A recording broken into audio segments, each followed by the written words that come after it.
Good, go for battery check.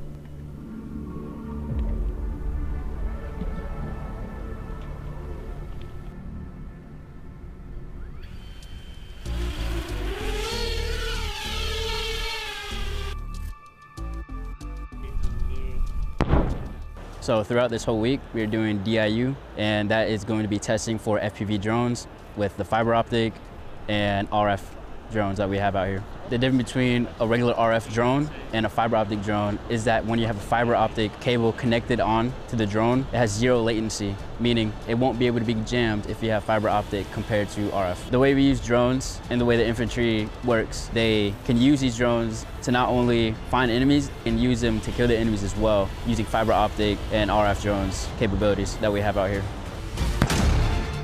Why fiber optic drones have been so effective, or just tethered drones in general, is because they don't have any RF emissions. So it significantly limits the capability to detect the drone. And with that, it also limits the capability to jam the drone. So hard to detect, hard to jam, higher lethality.